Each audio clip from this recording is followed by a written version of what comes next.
ఫిలిప్పీలకు రాసిన పత్రిక 4వ అధ్యాయము 7వ వచనము. అప్పుడు సమస్త జ్ఞానమునకు మించిన దేవుని సమాధానము యేసు క్రీస్తు వలన మీ హృదయములకును మీ తలంపులకును కావలి ఉండును. దేవుని యొక్క సమాధానము మన హృదయములకు, ముఖ్యంగా మన తలంపులకు కావలి అవసరం. ఎప్పుడైతే మనం ప్రభువునందు ఆనందిస్తామో అప్పుడు దేవుని యొక్క సమాధానము మన హృదయాలకు, మన తలంపులకు కావలి ఉంటుంది. దేవుని యొక్క పరిశుద్ధాత్మను పొందకుండగా ప్రభువునందు ఆనందించలేము. అది దేవుని యొక్క రక్తం చేత కడగబడి అంగీకరింపబడి ఆత్మ పొందినప్పుడు మాత్రమే ప్రభువునందు ఆనందిస్తాం. తరువాత దేని గురించి చింతించబడి మన హృదయాల్లో ఉండే చింత, వీటికి కావలి అవసరం. హృదయానికి, తలంపులకు కాపుదల అవసరం.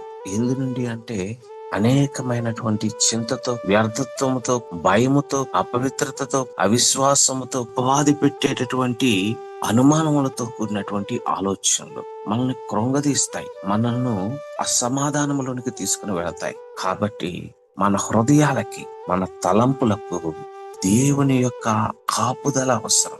ఎల్లప్పుడూ మన శరీరానికి కాపుదల, మన ఇంటికి కాపుదల, మన ఉన్నటువంటి వస్తువులకు కాపుదలనే మనం ప్రార్థిస్తాం. కానీ ఎన్నడైనా నా తలంపులు ఇష్టం వచ్చినట్లు వెళ్ళిపోకుండా, నా హృదయం ఇష్టం వచ్చినట్లు అనవసరమైనటువంటి వాటితో నిండిపోకుండా, నా హృదయం కృంగిపోకుండా నీ ఆత్మ కాపుదల నా హృదయానికి, నా తలంపులకు ఇవ్వయ్యా అని మనము వేడుకొనొచ్చు.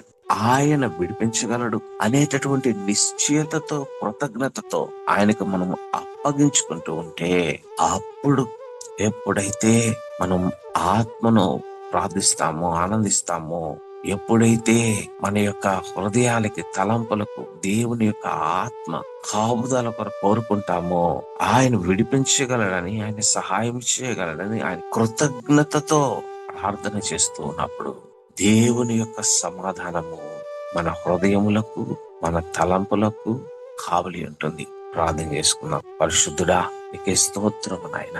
మా హృదయానికి కాపుదనివ్వండి. మేము కృంగిపోకుండా, మేము అలసిపోకుండా, మేము తప్పిపోకుండా, మేము జారిపోకుండా ప్రభానైనా మా తలంపులకు కాపుదలు ఇవ్వమని వేడుకొనిచున్నాను. అయినా ఎలాంటి భయముతో, వేదనతో, ఆలోచనలతో, ఎలాంటి కన్ఫ్యూజన్స్ తో ఆయన బిడ్డలు నిండి ఉన్నారు. వారందరికీ నీకు ఆత్మ కార్యములు జరిగించి పరిశుద్ధాత్మ యొక్క కాపుదలను అనుగ్రహించమని నాయన ఈ దినం మా యొక్క పనులలో నీ ఆత్మ నడిపింపునివ్వమని యేసు నామమున వేడుచున్నాను తండ్రి.